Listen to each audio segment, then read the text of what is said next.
a esta sesión, a esta Open Class. Estoy encantada de saludar a todos los asistentes a esta sesión. Mi nombre es Tamara Martínez Soto, soy coordinadora del Máster en Arbitraje Internacional de la UNIR y hoy pues voy a encargarme, tengo el placer de moderar esta estupenda mesa en la que van a participar profesionales del arbitraje de un alto nivel, como comentaremos a continuación. Antes de nada, sí que me gustaría dejar constancia pues, de quiénes somos. Somos la UNIR, la Universidad Internacional de La Rioja. Es una universidad en Internet, de hecho este es el motivo por el que somos tan conocidos y cada vez más conocidos. Es una universidad que es totalmente online, que oferta tanto grados como posgrados, como cursos, todo íntegramente online y en español.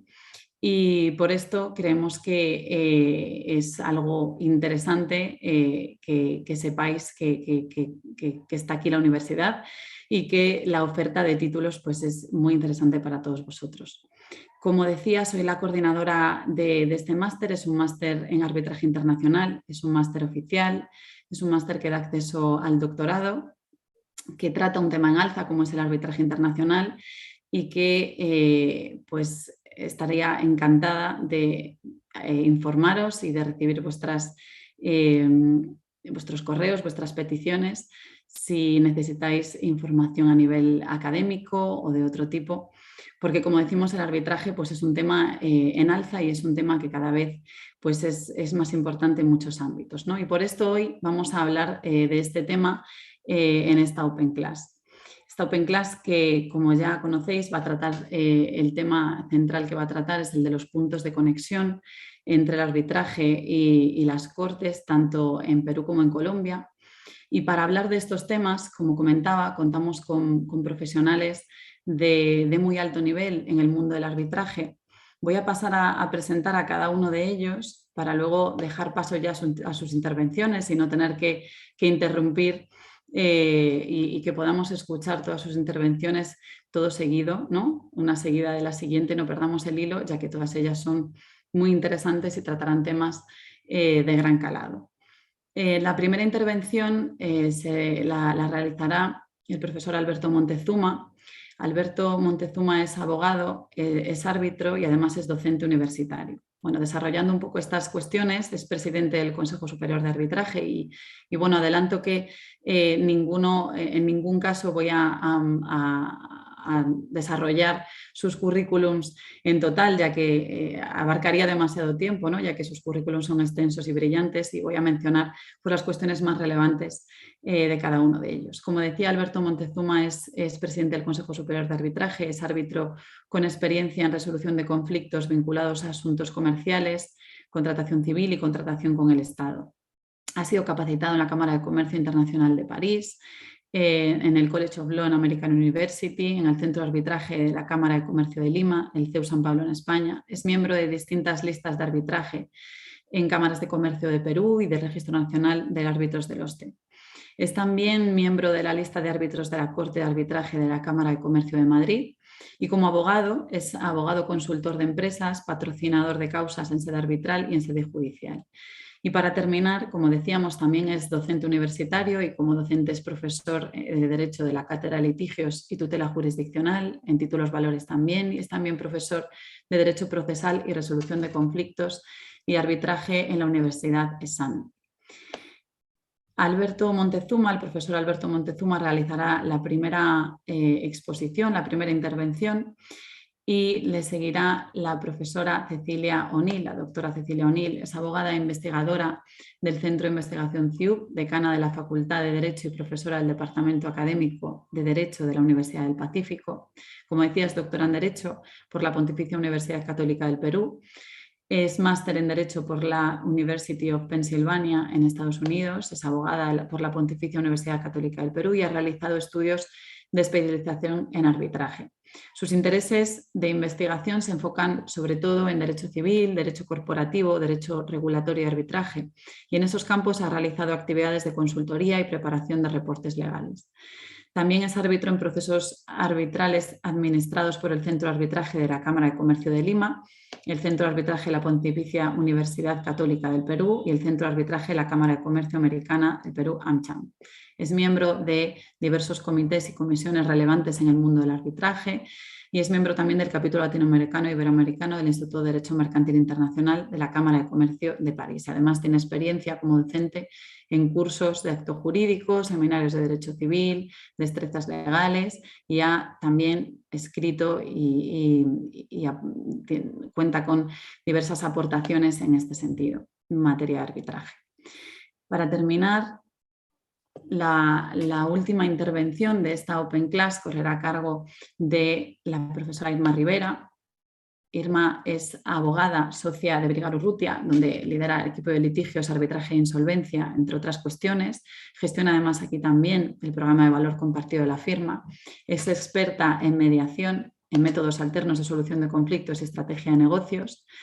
Cuenta con más de 22 años de experiencia asesorando a clientes, tanto nacionales como extranjeros, en complejos y reconocidos litigios ante la jurisdicción tanto ordinaria como tribunales de arbitraje.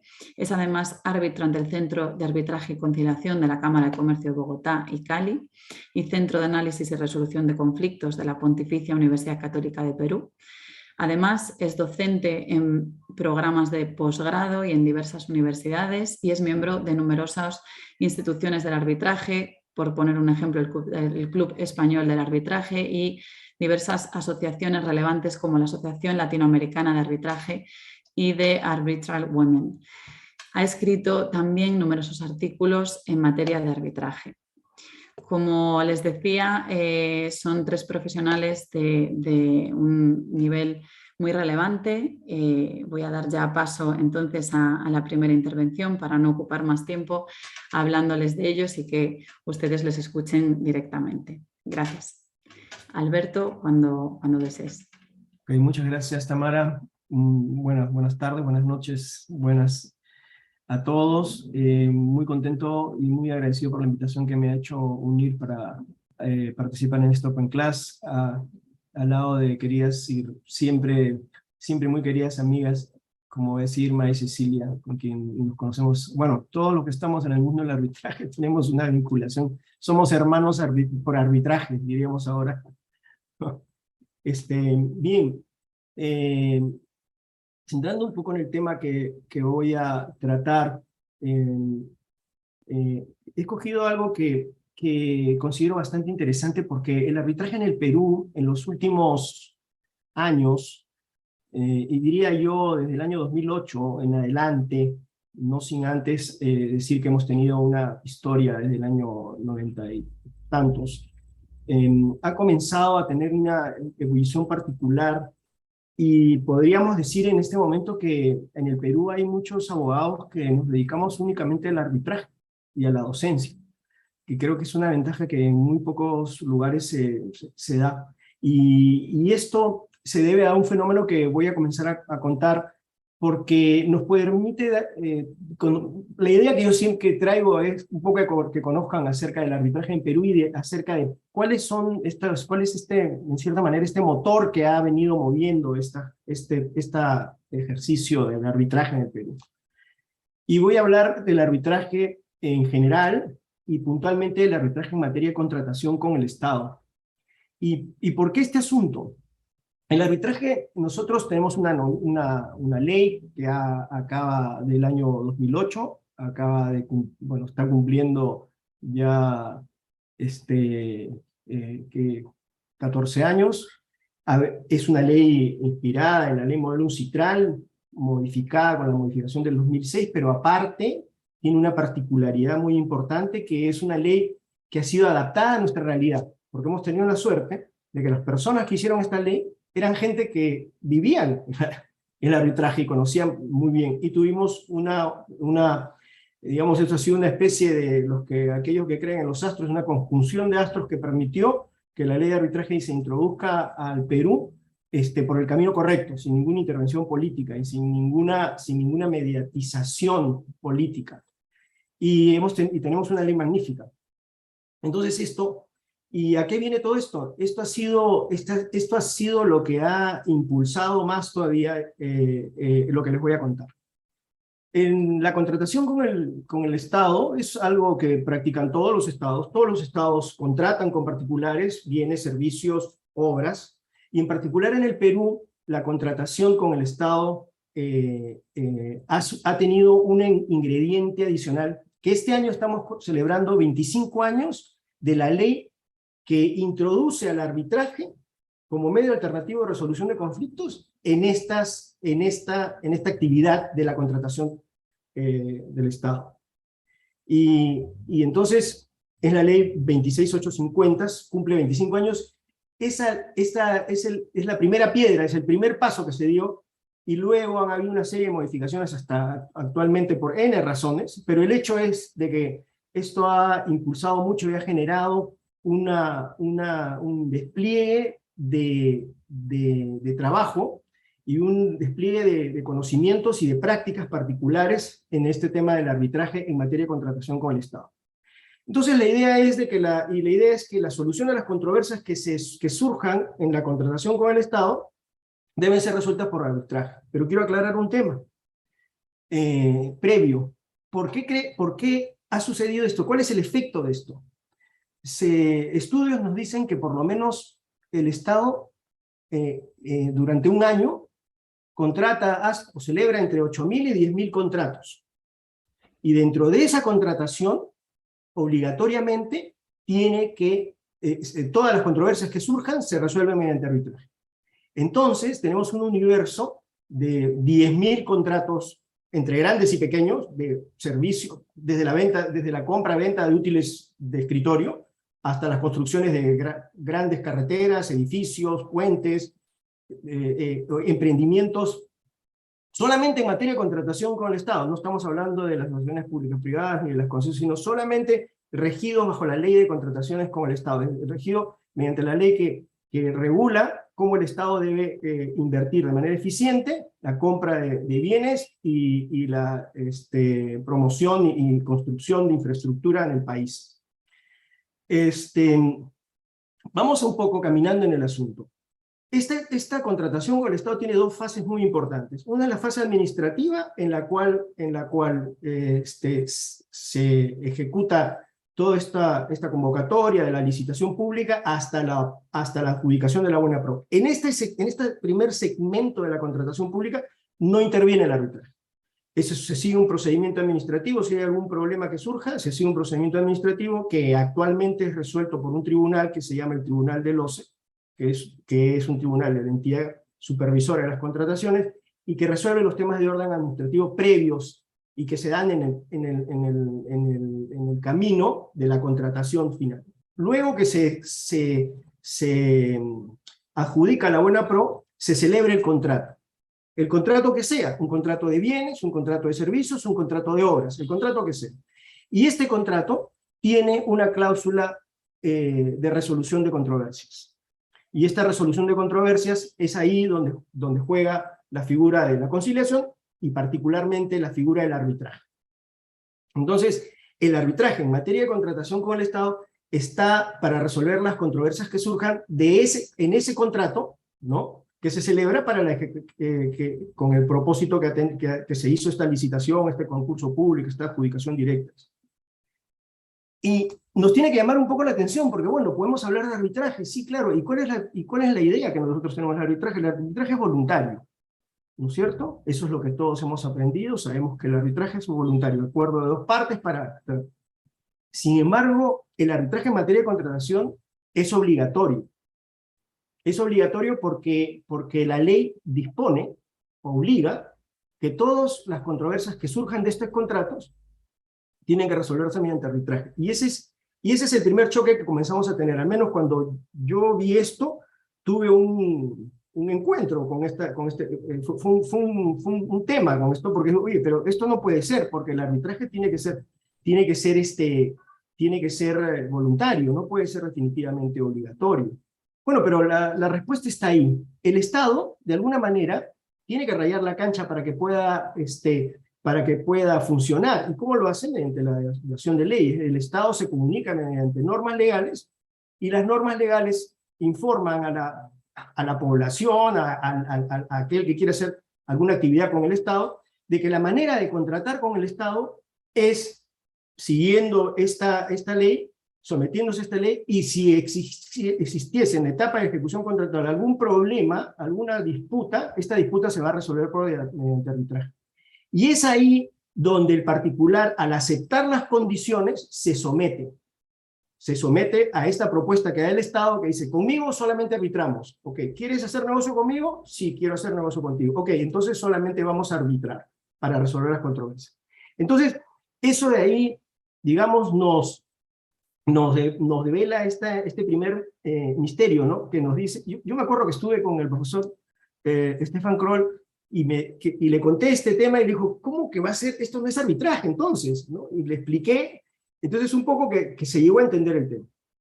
Un tema también interesante que yo quiero, y para ir avanzando porque los minutos corren, es respecto a cómo se inserta este tema del arbitraje.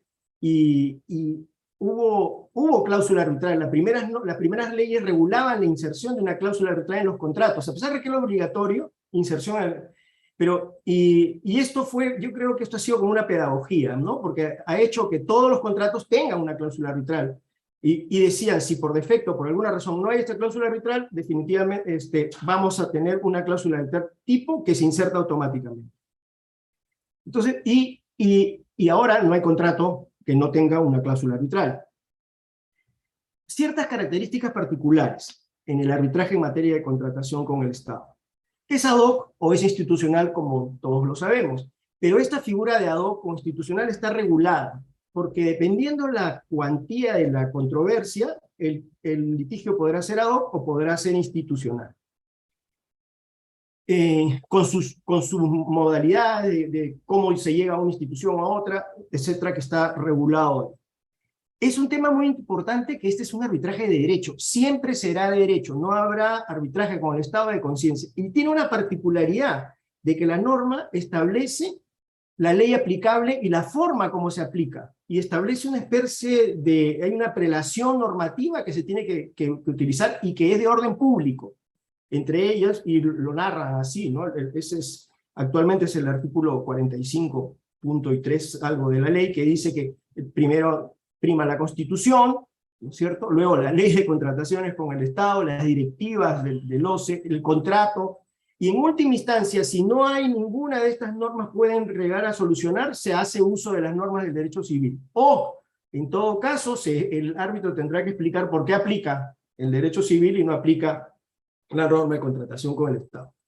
Es un arbitraje eminentemente especializado, es un arbitraje ¿por qué? Porque hay que hacer uso de todo este material normativo que hay. Y eso hace que los árbitros tengan una especialidad. Y hay un punto muy importante en esto, porque en el Perú pueden arbitrar árbitros, que inclusive abogados o personas pueden participar en arbitrajes internacionales sin necesidad de ser peruanos, perdón, en arbitrajes nacionales e internacionales. Y en materia de contratación con el Estado también pueden participar, siempre y cuando tendrán que seguir algunos cursos especiales para poder, porque es cumplir una serie de requisitos de reglas internas, pero puede participar extranjeros en esta materia. Como de hecho que hay árbitros extranjeros que participan, ¿no? Otro tema también que quiero traer a colación es que hay un estándar de deber de revelación como obligación del árbitro sumamente riguroso, y que ha llegado a ser prácticamente una paranoia dentro del ejercicio, porque debido a esta obligatoriedad de que se trata estamos asumiendo el tratamiento de fondos públicos, es necesario transparentar toda la actividad que pueda tener el árbitro y todas las relaciones que puedan tener. Por eso es necesario la revelación amplia de todo.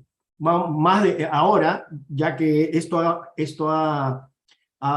el ejercicio en procesos arbitrales en donde el Estado se aplica la ley de contratación en el Estado, vemos que los árbitros a veces tenemos que hacer largas listas de revelación cuando tenemos compañeros que tenemos 3, 4 casos, o hemos arbitrado muchas veces, o hemos estado involucrados en procesos de distinta manera. Y por eso yo digo, es una especie de paranoia, porque al último nos vemos inmediatamente, se prenden las luces, las banderitas rojas para poder comenzar a declarar si tengo un caso con la doctora O'Neill, tengo un caso con la doctora Rivera y con la doctora O'Neill 3 casos, etc. Y eso hace, nos tiene hay una constante, porque hay ciertas normas, de cuales han habido interpretaciones que señalan de que no declararlo se presume y constituye una causal para que la recusación sea declarada fundada. Por eso yo digo, el estándar de declaración es sumamente fuerte, ¿no? No se puede olvidar absolutamente nada. Finalmente,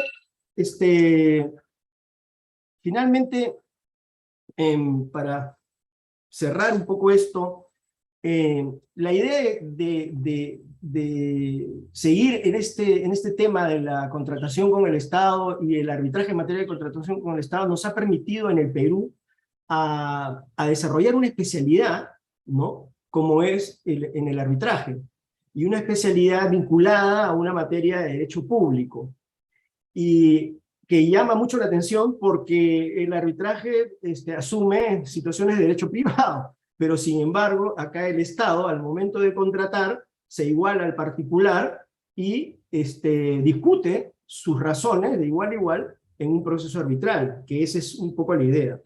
Entonces, yo creo que he tratado de dar unas pinceladas, porque hay muchas otras cosas más bastante interesantes, como temas de caducidad, los plazos para accionar tienen que ser de determinados términos ya establecidos, las materias también están separadas, en fin. Pero imagínense ustedes, 10.000 contratos al año, ¿no? El porcentaje de procesos arbitrales de los cuales los peruanos árbitros somos, vamos a decir, beneficiados, es muy importante. Y eso requiere una formación particular, especial, una dedicación especial y un encaramiento, ¿no? Hay que encarar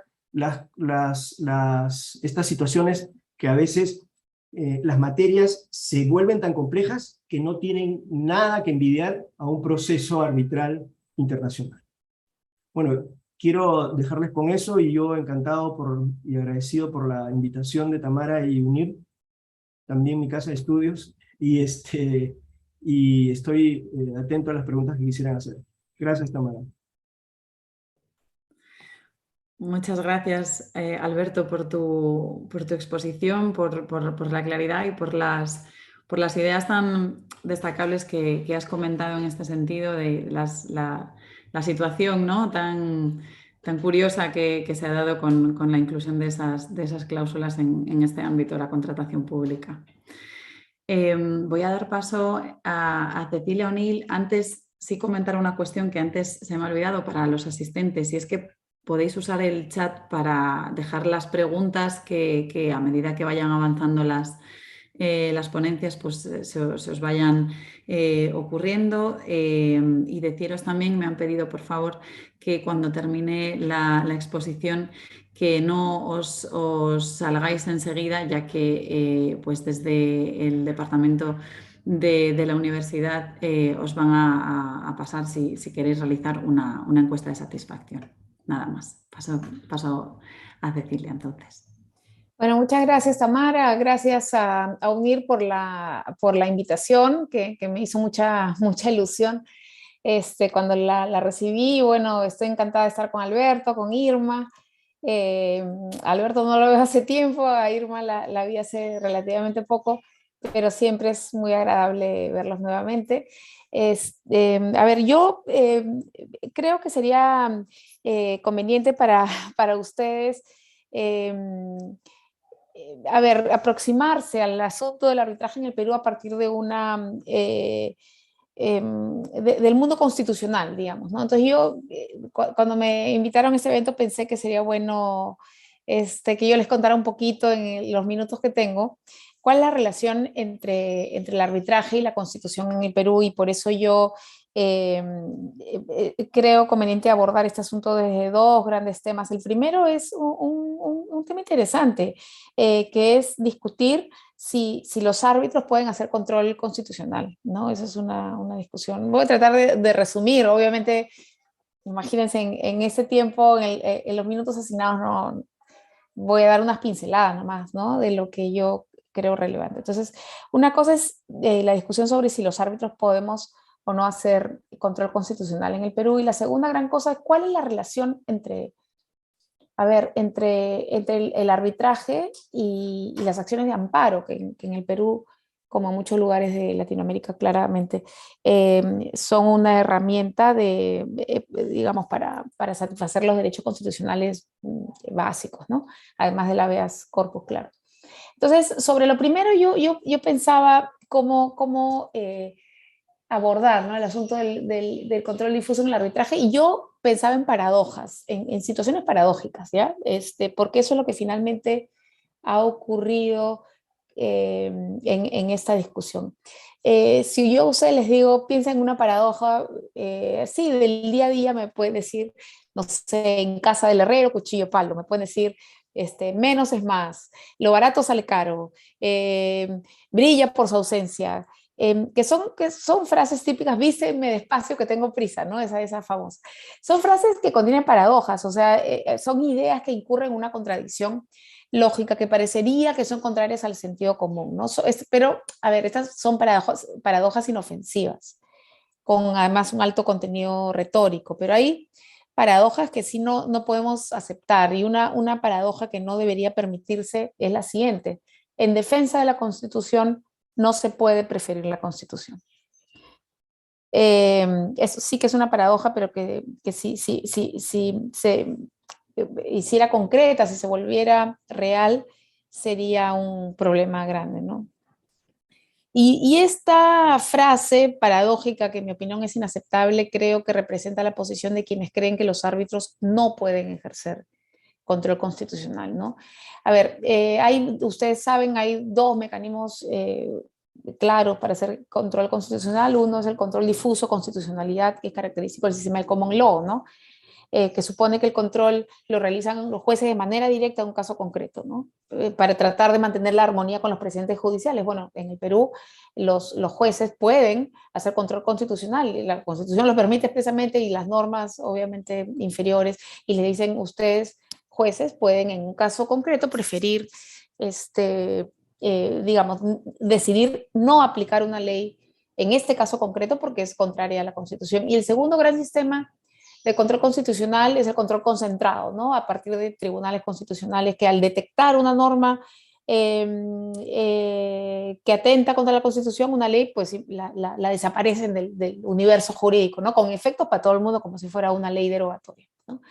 Entonces, en nuestra Constitución hay un sistema mixto, ¿no?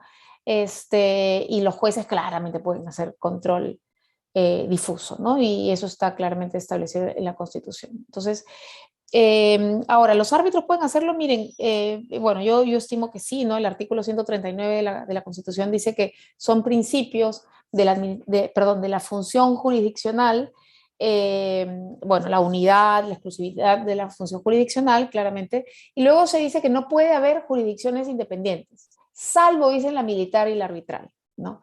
Entonces, independientemente de que esto me lleva a lo que decía Alberto hace un rato, ¿qué clase de arbitraje es este cuando no hay consenso, ¿no? Independientemente de que el arbitraje obviamente tiene un origen consensual, contractual, ya en el Perú la discusión sobre si es jurisdicción o no está superada porque bueno, está la Constitución, y además el Tribunal Constitucional así lo ha dicho, ¿no? En reiteradas oportunidades. Entonces, esto creo que es la principal razón por la cual los árbitros en el Perú pueden decir, esta ley yo no la voy a aplicar en ese caso concreto. Suena enorme, es una potestad bien importante, pero creo que los árbitros están habilitados para hacerlo, obviamente con las garantías que se exige al hacer el control difuso en general, ¿no? Hay un Código Procesal Constitucional que dice establece varias reglas, son 3 básicamente las reglas que dicen cómo se hace este control constitucional, que por supuesto es residual, ¿no? Y que obviamente una de las reglas, de los límites más importantes es que un juez no puede dejar de, digamos, no puede decidir inaplicar una ley alegando que es inconstitucional cuando el Tribunal Constitucional ya dijo que la norma se ajusta a la Constitución, ¿no? Y en fin, hay otras reglas. Entonces, evidentemente creo que esto puede aplicarse a los árbitros. Hay una discusión a la que yo no quiero entrar mucho. Los oponentes, digamos, a esta idea dicen, no, pero lo que debería haber es un sistema de consulta, ¿no? Que está regulado también en las normas peruanas. Pero digamos, no quiero entretenerme con este asunto, pero el proceso de consulta supone que un juez le pregunte, digamos, a la Sala Constitucional de la Corte Suprema si esta norma es constitucional o no. Pero este proceso de consulta está pensado para situaciones en las que hay un pronunciamiento en primera instancia o cuando no son apeladas, etcétera, cosa que no ocurre en el arbitraje, porque el arbitraje por excelencia es un procedimiento, un proceso que termina con la expedición del laudo, que suele ser un único pronunciamiento. Pero bueno, no quisiera detenerme demasiado con eso. Entonces, yo creo que ese es el principal, uno de los 2 grandes temas que quería mencionar ahora, que a mí me parece bien interesante. Se ha escrito mucho sobre el tema. Y creo que valía la pena compartir con ustedes esta discusión, ¿no? Entonces, y digamos, yo me quedaría con una idea fuerza acá, que es siendo que el arbitraje es un mecanismo, un sistema de solución de controversias cuyas decisiones no pueden ser contrariadas por las autoridades por asuntos de fondo, sería pues un despropósito impedir que se haga control constitucional, ¿no? Yo creo que acá hay una razón muy, muy de fondo, muy de peso para permitir a los árbitros hacerlo, ¿no? Bueno, el segundo gran tema que quería tocar con ustedes es el asunto del arbitraje y los procesos constitucionales, ¿no? Yo ya les dije que la Constitución y para el Tribunal Constitucional también, pues el arbitraje es jurisdicción, más allá de que tenga un origen consensuado, ¿no? Y de hecho hay una conocida sentencia que se expidió hace como 15 años o algo así, que es el famoso caso Cantuarias, que se articuló en un habeas corpus, ¿no? Y en este proceso el Tribunal Constitucional estableció ciertos criterios relevantes como parte del marco constitucional de la jurisdicción arbitral, ¿no? Y estos fueron cuestiones vinculantes, ¿no? Ahora bien, dicho esto, yo creo que vale la pena recordar cómo pueden cuestionarse los laudos en el Perú, ¿no? Y el mecanismo natural, digamos, para cuestionarlo son los recursos de anulación, ¿no? No confundamos, no es una apelación, ¿no? Es una anulación, es una cosa muy grave. Si importamos los conceptos del derecho civil al arbitraje, discutir sobre la validez de un acto jurídico, de un negocio jurídico, es una cosa enorme, ¿no? Digamos que la nulidad de un acto jurídico es al derecho civil lo que la prisión efectiva es al derecho penal, son sanciones, entre comillas, sumamente graves. Y lo mismo debería ocurrir con la anulación de un laudo, ¿no? Entonces, sí, la ley de arbitraje peruana, a la que ya hizo referencia Alberto, que considero que es una buena ley, sí permite, claro, cómo no, interponer recursos de anulación, ¿no? Pero bueno, no se puede interponer por cualquier cosa, no quiero aburrirlos, pero hay una norma que es el artículo 63 que dice en qué caso procede la anulación. Y son cosas bien puntuales que no tienen que ver con el fondo de la discusión. De hecho, está prohibido al juez de anulación pronunciarse sobre el fondo, incluso bajo responsabilidad, ¿no? A pesar de lo cual, este ideal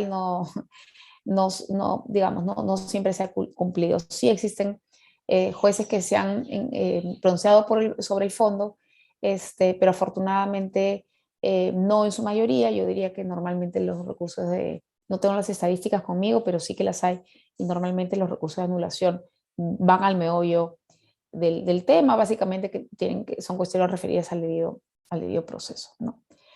Pero la segunda herramienta de cuestionamiento de laudos es la de la acción de amparo. Hasta ahora vamos a recapitular para organizarnos. Hemos tocado dos grandes temas. El primero es el control constitucional por la vía del control difuso, digamos, que yo creo que los árbitros sí la pueden hacer. Y luego, cómo se controlan los laudos, ¿no? Y el primer mecanismo de control, ya dije, es el mecanismo de control vía anulación del laudo, que va a una corte comercial, y en fin. Pero el segundo gran sistema de control de laudos, que es un sistema de control constitucional, es el de la acción de amparo.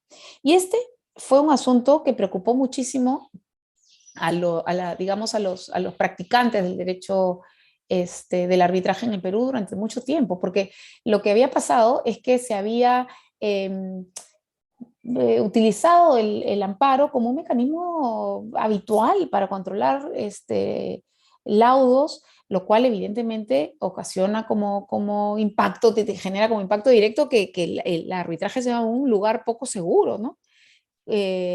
Poco predecible, que puede ser lejos de poner fin a una controversia, puede poner fin a una controversia en una sede que es la arbitral para abrir una controversia enorme en el Poder Judicial, y eso es lo que no se quiere, ¿no? Entonces, como ustedes saben, ¿no? La acción de amparo sirve para proteger los derechos constitucionales distintos a los que se protegen con el habeas corpus, que es la libertad personal, y con el habeas data, ¿no? Que son temas de información. Entonces, la acción de amparo es un proceso, yo diría que es casi como un cajón desastre, ¿no? Donde se protege todo aquello que no vaya al habeas data o al habeas corpus.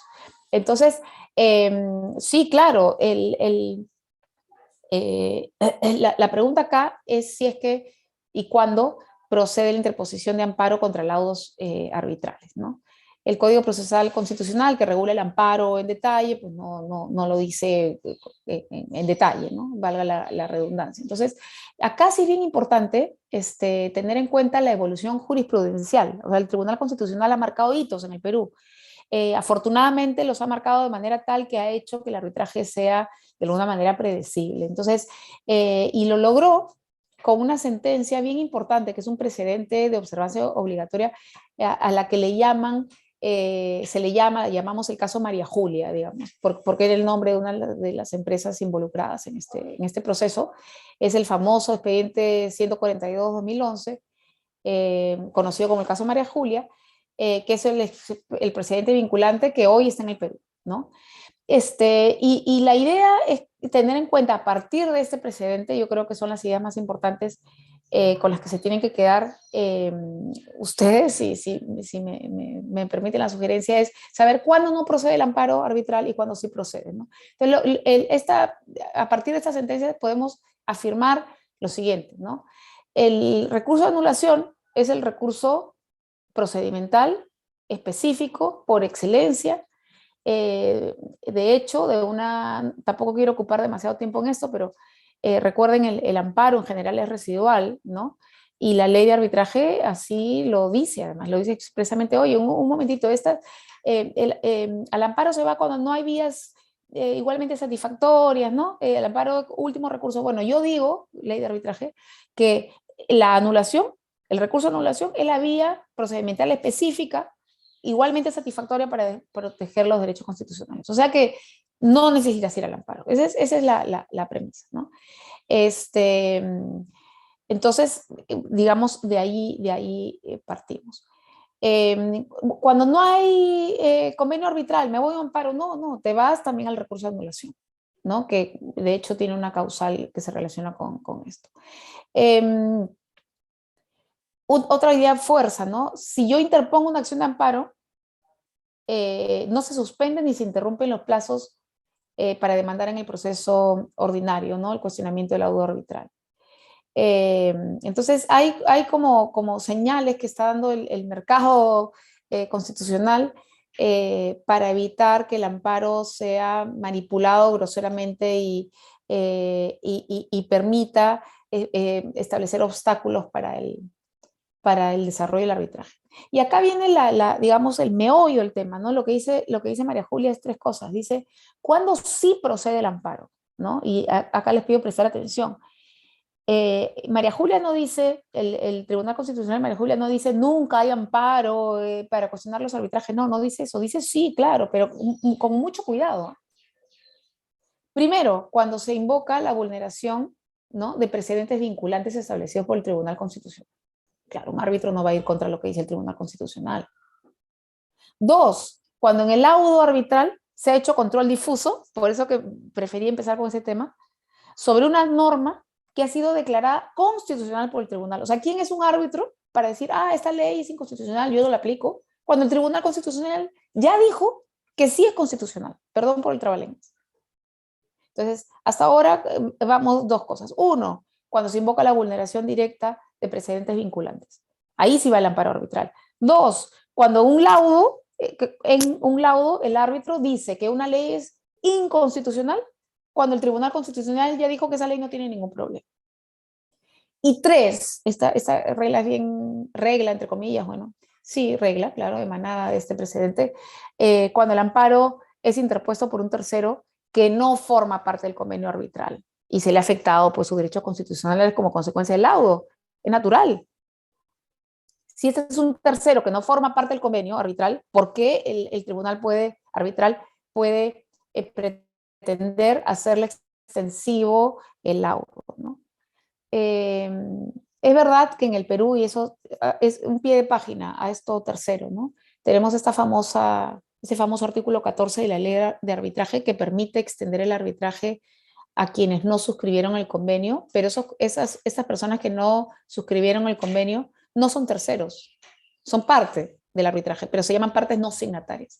Entonces, acá no estamos hablando de partes no signatarias, aquellas personas que no firmaron el convenio, pero tuvieron alguna participación en los términos del artículo 14, y por tanto los traigo al arbitraje. No, lo que dice el caso María Julia es, si tú eres un tercero, no eres una parte no signataria, no tienes nada que ver con el caso, no formas parte del convenio arbitral, ni directa ni indirectamente, a ti el laudo no te es vinculante. Y si eso pasara, este tercero sí puede ir al amparo a defender sus derechos constitucionales. Entonces, no sé si hasta acá estamos. Para repasar, tenemos que María Julia dice, en principio, nada que ver con el amparo, váyanse a anulación, ¿no? El amparo no sirve para esto, salvo que pasen 3 cosas. 1, se ha vulnerado precedentes vinculantes del Tribunal Constitucional. 2, un árbitro ha hecho control difuso de una ley que sí es constitucional según el Tribunal Constitucional. 3, cuando un tercero, no parte no signataria, un tercero ha sido afectado por el laudo cuando no tenía nada que ver con el arbitraje. Entonces, creo que hasta ahí nos va quedando la idea de que en el Perú hemos, con ensayo, error, idas y vueltas, hemos alcanzado al menos este consenso que además de las razones que mencionaba Alberto, ha sido fundamental para el desarrollo del arbitraje. No sé cómo voy de tiempo, yo creo que me quedan unos minutos más, si no me avisan, pero entiendo que todavía, ¿no? Un poquito. Un poco justilla ya, Cecilia. Ya, un poco justilla, ya. Entonces lo que voy a hacer es, si hubiera más preguntas, perdóname Tamara, entonces si hubiera más preguntas, puedo más adelante contarles un poquito más de esta evolución, porque esto que vemos con el famoso caso María Julia, pues no ha sido siempre tan bonito, ¿no? Hemos tenido casos antes de María Julia e incluso después, que son bastante relevantes, ¿no? Los casos anteriores a María Julia lamentablemente generaron decisiones, sí, muy, muy peligrosas para el arbitraje, que afortunadamente el Tribunal Constitucional ha sabido revertir. No quiero abusar del tiempo, pero si hubiera interés puedo seguir con eso más adelante. Gracias, Tamara. Gracias a ti, Cecilia. Por supuesto, en el turno de preguntas seguro que podemos ampliar un poquito más. Muchísimas gracias por la exposición tan clara, por los ejemplos tan tan curiosos como la paradoja que nos ha introducido directamente en el tema, ¿no? Te estamos pensando qué paradoja va a decir ahora, qué es lo que nos va a presentar, ¿no? Y efectivamente es esa contradicción como tú planteabas. Y de verdad que muy clara la exposición y seguro que surgirán un montón de preguntas al hilo de esta cuestión. Paso la palabra entonces a Irma Rivera. Muchísimas gracias de nuevo por la invitación a todos mis colegas que nos acompañan a través de la plataforma. Para mí es realmente un honor y un gusto tener la oportunidad de compartir algunas ideas sobre el arbitraje en Colombia. Yo quisiera simplemente comentarles que una de las razones por las cuales en los últimos años el arbitraje se ha hecho más importante, como ustedes lo saben, es que ha habido un aumento muy importante de bienes y servicios, no solamente a nivel internacional, sino al interior de nuestros países. Eso requiere y se vuelve una necesidad el que exista un método alterno de resolución de controversias distinto de las Cortes Nacionales, que es diferente y que en mi opinión personal no siempre sirve para todo, pero que es un método que basado en la confianza puede ayudar a que las controversias se resuelvan de una manera ágil y especializada. La propuesta para estos minutos en donde voy a compartir con ustedes algunas ideas es, yo voy a hablarles un poco de cuál es la situación en este momento del arbitraje en Colombia, cómo estamos, cuál es la relación del arbitraje con nuestras cortes, y finalmente les quiero contar algunas novedades o hacia dónde va el arbitraje colombiano en estos momentos. Iniciemos entonces cómo está o cómo existe el arbitraje en mi país actualmente. Tomando algunas ideas que mencionó el doctor Montezuma, les quiero contar que el arbitraje en Colombia no es obligatorio. Tiene una particularidad interesante y es que el arbitraje tiene consagración constitucional. El artículo 116 de nuestra Constitución del año 91 estableció que los particulares pueden ser investidos transitoriamente con la facultad de administrar justicia. Es decir, tenemos al arbitraje como método de resolución de controversias en nuestra Constitución política. En desarrollos de nuestra Corte Constitucional se consideró que el arbitraje en Colombia debe ser voluntario. Por eso nosotros en estos momentos no tenemos la posibilidad de generar cláusulas o generar normas que obliguen a las partes a acudir al arbitraje sin que expresamente no exista la voluntad de hacerlo. Y esto lleva además a un punto que mencionaba el doctor Montezuma. Si bien en los últimos años el arbitraje como método de resolución de conflictos en Colombia ha aumentado, de ninguna manera estamos cerca a manejar el volumen de arbitrajes nacionales que tiene el Perú. La experiencia peruana yo creo que a nivel latinoamericano es importantísima porque el número de trámites que se adelantan en el Perú, yo creo que es impresionante si se compara con los otros países de la región.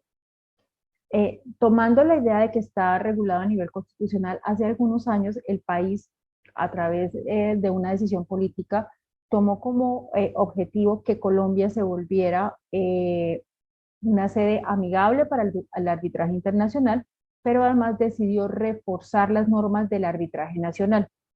Entonces les cuento, en Colombia hay una ley que es la ley 1563 del 2012, que contiene un sistema dual de arbitraje en cuanto a su regulación. Tenemos en la primera parte una regulación de arbitraje nacional. En la mitad quedó otro método alterno de resolución de controversias que se llama amigable composición, que no es arbitraje, y la parte final es arbitraje internacional. Es toda la regulación de este método alterno a nivel internacional. Aquí me quiero devolver un poco. Cuando en Colombia hablamos de arbitraje nacional, no sé si alguno de ustedes tenía algún resquemor o no tenía una aproximación muy amable a las normas procesales. En arbitraje nacional es muy importante tener un conocimiento importante de normas procesales y les explico por qué.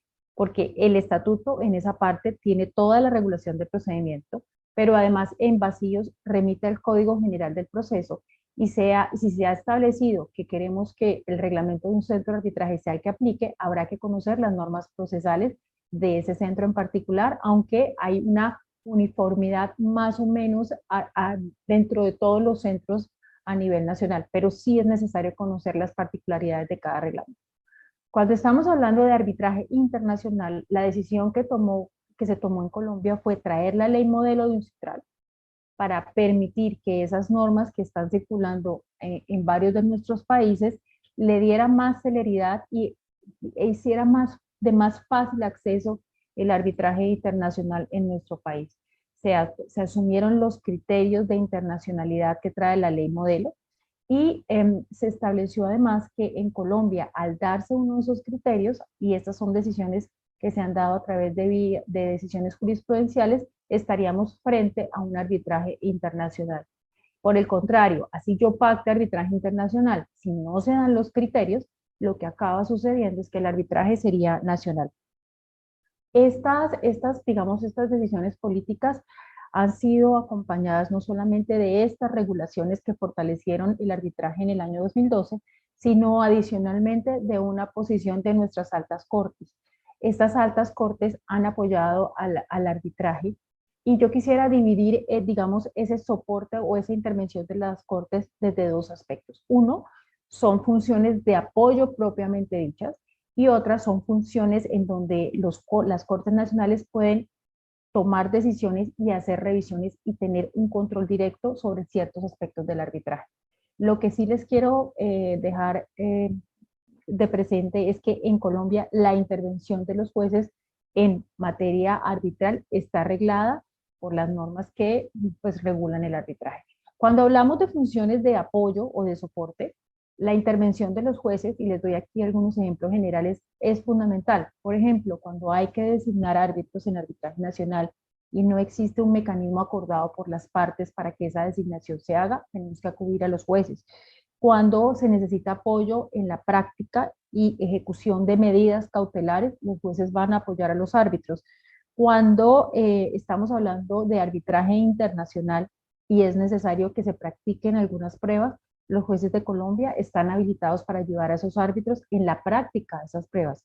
Y finalmente, que me parece la función más importante y más trascendente es la de la ejecución del laudo.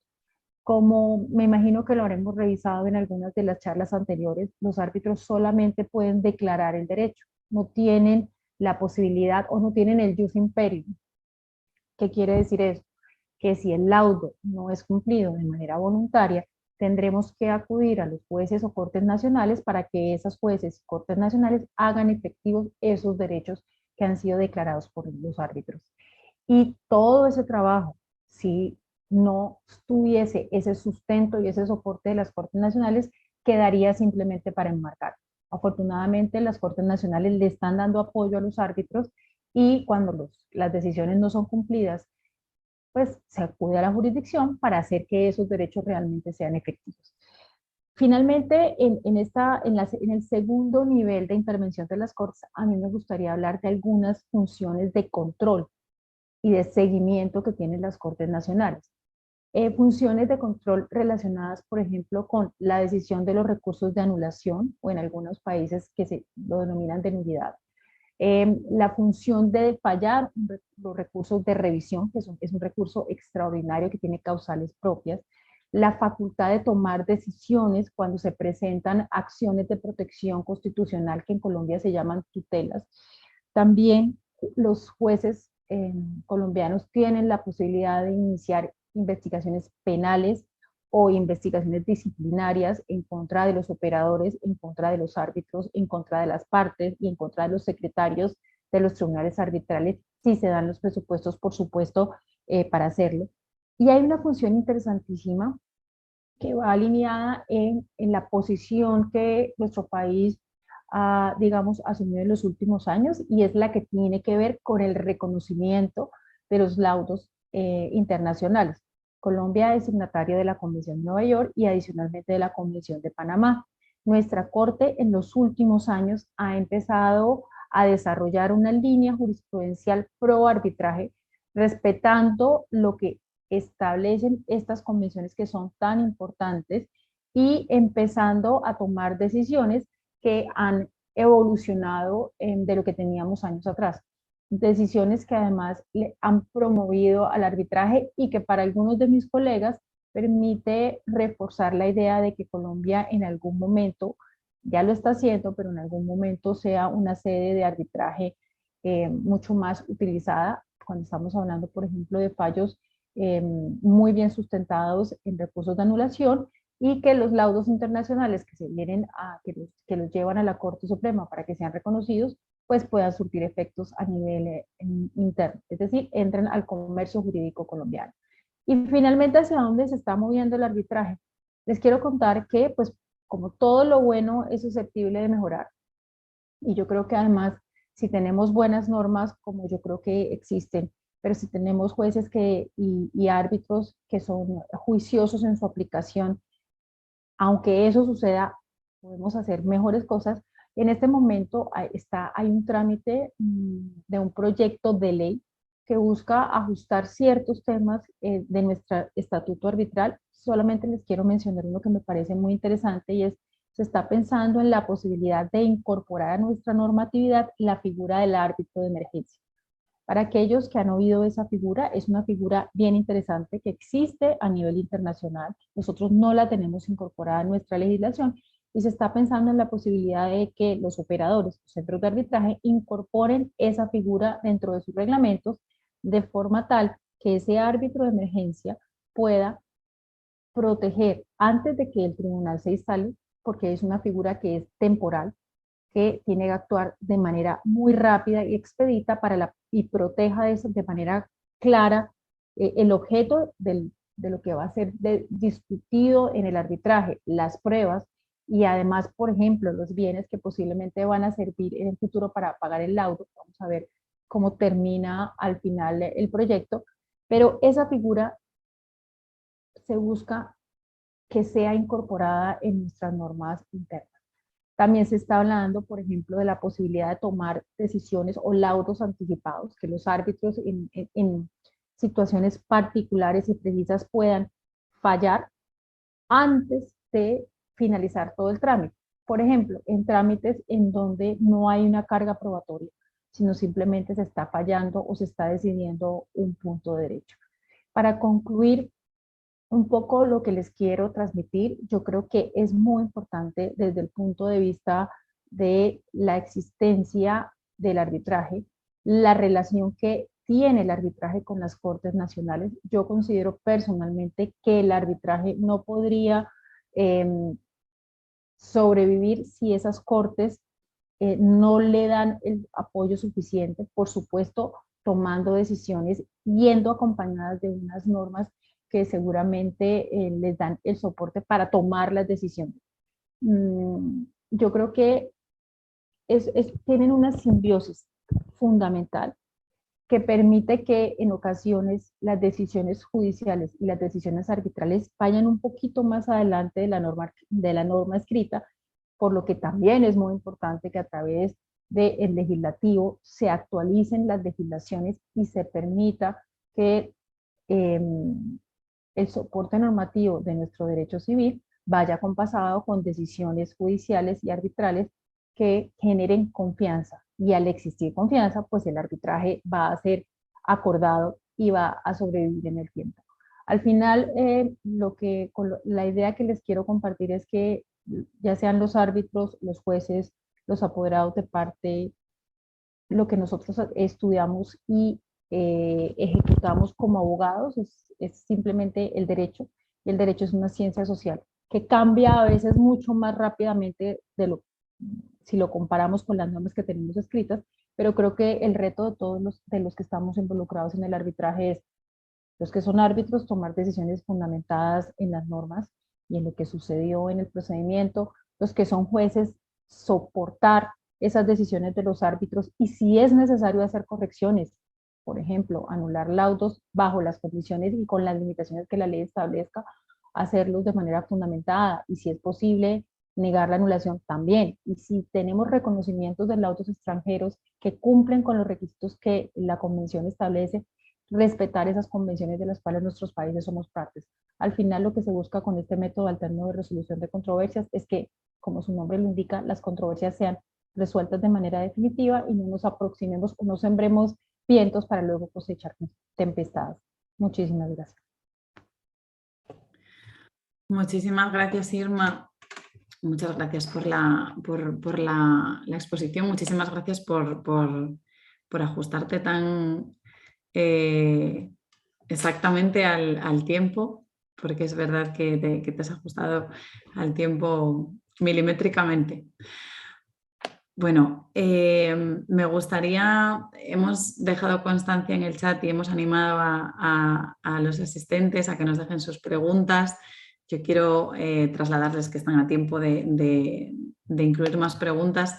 Tengo que decir que hasta ahora solamente una de las personas que están asistiendo se ha animado a dejar una cuestión y, bueno, 2 personas se han animado a dejar una cuestión, así que yo las voy a trasladar.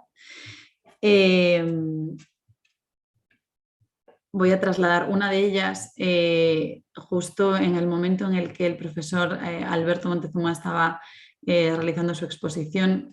Se ha dejado la cuestión si hay empresas que se benefician con estas leyes, con las cuestiones que se estaban comentando al hilo de esa cláusula incluida en los contratos. Y luego, por otro lado, tenemos otra pregunta que es saber si existe relación entre el arbitraje y los derechos humanos y qué ejemplos se conocen en la práctica tanto en Colombia como en Perú. Si os parece adecuado, empezamos en el mismo orden, Alberto, en relación a la pregunta sobre si hay empresas que se benefician con estas leyes y seguimos comentando en relación al tema de los derechos humanos. Bueno, en el tema del arbitraje en Perú, yo creo que el beneficio que ha dado la ley es beneficio para el Estado y beneficio para las empresas, porque la solución de controversias en el Poder Judicial, esto fue fruto de una experiencia, ¿no? Y se veía los procesos sumamente lentos, habían obras públicas que no podían concluir porque no habían decisiones y quedaban paralizadas, y entonces esto ha facilitado toda la contratación, se ha hecho mucho más ligera, se ha aligerado, y en realidad esta norma ha beneficiado tanto a las empresas como al Estado, ¿no? Y tal es así que ya yo diría que es una cuestión de política pública, porque el arbitraje es parte de las contrataciones en el Perú, y el beneficio se ve constantemente, ¿no? Sí, yo creo que sí. Ahora, que en realidad en un contrato hay 2 partes, y ambas partes siempre quieren que el contrato se cumpla, ¿no? Y obtener los beneficios y obtener el objetivo que ambas partes se proponen. Yo creo que el arbitraje colabora a que el cumplimiento de este objetivo. O sea, si hablamos de ese punto de vista, sí. Sí. Uh-huh. Y para continuar con este tema y no dejarlo pasar, otra persona nos deja otra cuestión. Dice, ¿cuál es el razonamiento detrás para decantarse con el arbitraje de la contratación pública y no acudir directamente a los tribunales? Bueno, lo que le había comentado, o sea, darle agilidad a la resolución de las controversias en contratación pública. Ahora, en el Perú, incluso esto ha traído como consecuencia, en este momento estamos hablando de los dispute boards, o acá se conoce como la Junta de Resolución de Disputas, que son unos paneles especiales que se instalan en las ejecuciones de obras públicas, generalmente de infraestructura, y ayudan mucho a la solución de controversias. Entonces, acá en el Perú tenemos una visión de que, en cierta manera, los medios alternativos de resolución de conflictos dan resultado, ¿no? Y con su más y su menos, somos seres humanos y tenemos una serie de imperfecciones que más bien ayudan a que el sistema vaya mejorando, porque es parte de la dialéctica, ¿no? Entonces, pues, sí, ¿y por qué se optó? ¿Por qué se optó a esto? Porque, como lo dije, ¿no? El Poder Judicial tiene una gran carga, arrastra por años una carga procesal de litigios muy alta, por un lado, y por otro lado, estos temas son eminentemente especializados. Hablar de la ley de contrataciones tiene una especialidad, y a veces los temas que surgen ¿no? Cuando se trata de temas de construcción, de temas vinculados con alguna técnica especial,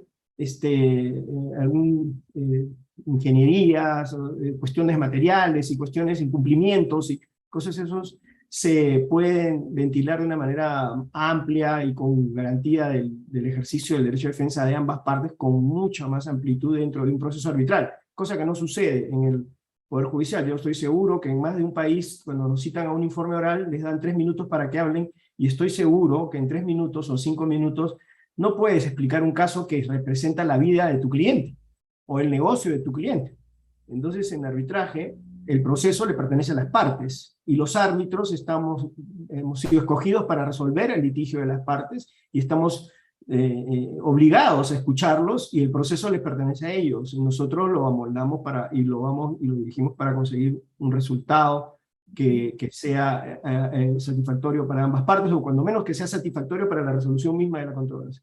Entonces yo creo que esa es una gran diferencia en este tema, ¿no? Y una de las razones por las cuales optó por esta alternativa. El poder sobre la decisión de determinadas cuestiones en el arbitraje, su flexibilidad, ¿no? Sí, total. En relación a la pregunta sobre los derechos humanos, quizá Cecilia e Irma quieran hacer aportaciones en este sentido. Sí, yo no tengo experiencia, Tamara, ni mayor conocimiento en asuntos de arbitraje y derechos humanos, ¿no? Yo me imagino que existe para efectos de reparación a las víctimas, alguna cosa como esa, pero yo no me siento legitimada para hablar de eso porque no tengo experiencia alguna en el tema. Sí, es un ámbito muy específico, ¿no? Irma, no sé si quizá te encuentras en la misma situación. Pues en una situación similar, yo simplemente compartiría que he leído algunos artículos relacionados, porque hay posiciones a veces encontradas de si el arbitraje y los derechos humanos son antagónicos o son complementarios, o pueden ser temas que van a ser discutidos dentro de algunos trámites. Pero sería un tema que valdría la pena revisar con muchísimo más cuidado. Si bajamos, por ejemplo, a las normas que regulan el arbitraje nacional o doméstico en Colombia, uno de los temas más interesantes es que lo que yo puedo llevar a arbitraje doméstico es aquello que es disponible, es decir, aquellos derechos de los cuales el Estado me permite disponer. En Colombia la disponibilidad de derechos está definida de manera negativa. ¿Qué quiere decir esto? Que las normas, no va a haber un listado en un solo estatuto en donde le diga estos derechos no son disponibles. Hay que analizar qué derechos estoy yo llevando al arbitraje para saber si los puedo arbitrar. Pero creo que es una pregunta interesante la que nos plantean, y me parece que más allá de estos temas generales que les planteé, sería muy interesante revisarlos. Creo que en algunas ocasiones, en algunos arbitrajes de inversión. Se ha tocado el tema, sí, se ha tocado el tema de los derechos humanos, y creo además que está vinculado un poco de cuál es el alcance y cómo los pactos arbitrales han sido redactados y si se han permitido que ese tema sea llevado a los árbitros. Pero muchas gracias por la pregunta, porque deja una tarea bien interesante para revisar con sumo cuidado. Sí, efectivamente, yo tampoco tengo experiencia en este ámbito, pero es verdad que a través del arbitraje de inversiones y todo esto ligado con temas de medio ambiente y daños producidos a raíz de estas cuestiones, sobre todo relacionado con minas, contaminación de aguas, y en ese sentido sí que a través de esa temática se ha introducido el tema de los derechos humanos. Pero efectivamente es un tema muy interesante sobre el que trabajar, yo creo. Bueno, ahora parece que nuestros asistentes están animando un poquito más. Es verdad que nos hemos pasado ya de la hora. Yo les doy las gracias a nuestros ponentes. Vamos a dar un margen de unos 5 o 10 minutos para terminar entonces con la Open Class y así poder trasladar pues 2 o 3 preguntas más, que ahora mismo parece que están saliendo más preguntas. Una de ellas pregunta, leo textualmente, pregunta para la doctora Irma Rivera: ¿en Colombia es común interponer acción de tutela contra laudos arbitrales? ¿Existen situaciones específicas de procedibilidad de la tutela, como con Perú, y hace referencia a sentencia María Luisa, para desincentivar el uso de este mecanismo constitucional? Muchísimas gracias por la pregunta, es una pregunta bien interesante. La protección de derechos constitucionales en materia arbitral, em, digamos que no es común, pero sí se presenta.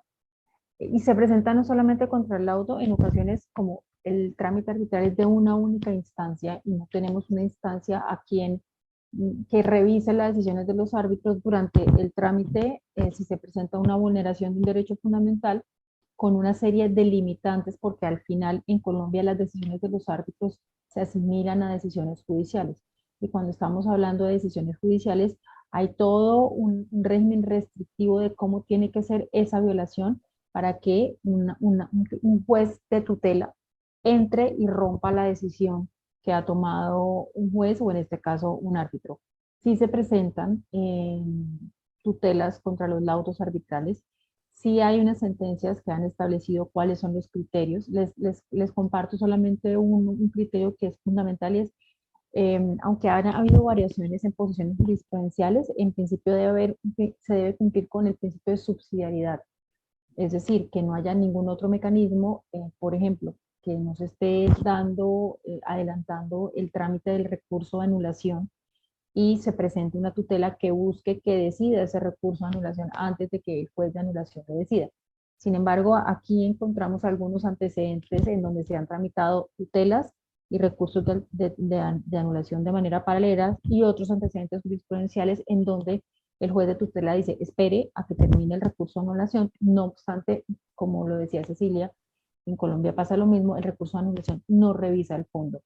Pero para cerrar la respuesta, sí hay presupuestos que le permiten a las partes acudir o no al mecanismo cuando estamos intentando vía tutela atacar porque se considera que hay una violación de un derecho.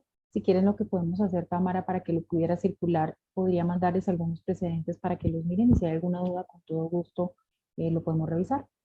Por supuesto, muchas gracias, Irma, claro. Estupendo. No sé si Cecilia quiere comentar algo en este sentido. Tenemos ahora mismo 3 preguntas más. De hecho, una aprovecho ya que me dirijo a ti, Cecilia, ya la introduzco también. Dice, ¿descongestionó en Perú el hacer obligatorio el arbitraje en la contratación estatal? Sí, a ver, es una pregunta complicada. Y para ese tipo de preguntas yo creo que es necesario tener cifras, tener estadísticas. Mi impresión general de mi experiencia es que sí, que efectivamente ha habido una descongestión judicial, pero que no se interprete esta respuesta como que la práctica arbitral en contratación pública en el Perú ha sido perfecta. No, no lo ha sido ni lo es. Creo que nos falta mucho en términos de administración de los arbitrajes. Creo que ha habido una cultura muy, muy procesal, judicial, que creo que ha sido necesario. Y eso ha generado y genera demoras que a mí me parece innecesarias, inaceptables en el mundo de la contratación pública, sin dejar de mencionar el tema de la corrupción, que por ahí lo vi en otra pregunta también, ¿no? Y por supuesto que hay corrupción en el arbitraje, no solamente el arbitraje estatal, ¿no? Donde hay corrupción pues pública, sino yo me imagino también corrupción privada.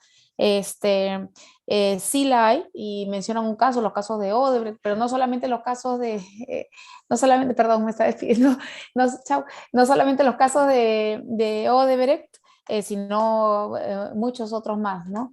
Pero eso no, en mi opinión también, y de lo que veo y de la práctica arbitral sana que veo, eso no debería deslegitimar el arbitraje como mecanismo de solución de controversias, ¿no? Son desviaciones de conducta que deben ser investigadas seriamente y sancionadas, ¿no?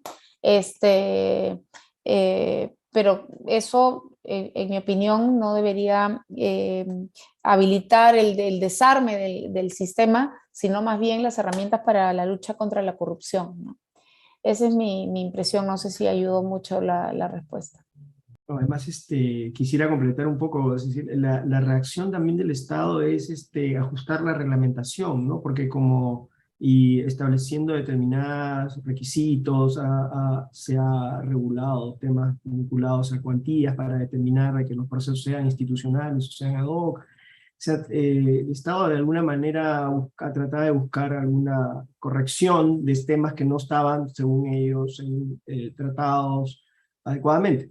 Esa ha sido una especie de reacción. Se han cometido también excesos, ¿no? Hay excesos que de alguna manera se han estado tratando de balancear, pero al final el balance es de que así se hace, ¿no? O sea, se hace camino al andar y es necesario echarse a andar con el activo y el pasivo que esto genera, porque para nosotros podemos, digamos, hablar de que tenemos una gran cantidad de arbitrajes en Perú, producto de esta regulación, pero también que nos ha favorecido y evidentemente también pues pone en evidencia todas estas deficiencias que tenemos y que son fruto de que no se han tomado las previsiones muchas veces adecuadas para que estas cosas no sucedan. Cuando se han detectado, se han dispuesto investigaciones y obviamente sanciones.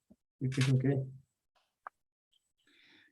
Muchas gracias. Creo que la pregunta sobre el tema de la corrupción ha quedado sobradamente ya respondida. Y tenemos una última pregunta y es verdad que ya estamos al límite de tiempo, pero bueno, ya que nos queda solo una, no me gustaría dejárnosla en el tintero y nos preguntan sobre la aplicación del arbitraje en litigios tributarios. Sí. A ver, sí, ahí como puedo ayudar, bueno, en el Perú eso no está previsto. Quizá les pueda servir saber que la ley de arbitraje establece cuáles son las materias susceptibles de arbitraje, ¿no? Y lo que dice es que se pueden someter a arbitraje, ¿no? La ley peruana, las materias que son de libre disposición según el derecho, ¿no? O también aquellas cuestiones que la ley o los tratados lo deciden, ¿no? Y claro, el asunto tributario no es ni de libre ni disposición, ni hay una norma o tratado, bueno, tratado menos, pues es un asunto interno, pero no hay una ley que así lo establezca. Y bueno, también hay una norma sobre el arbitraje del Estado, y sí, esta norma sí dice, en la ley de arbitraje, ¿no? Y la de contratación pública también, que dice que los contratos entre las entidades estatales y los privados van a arbitraje.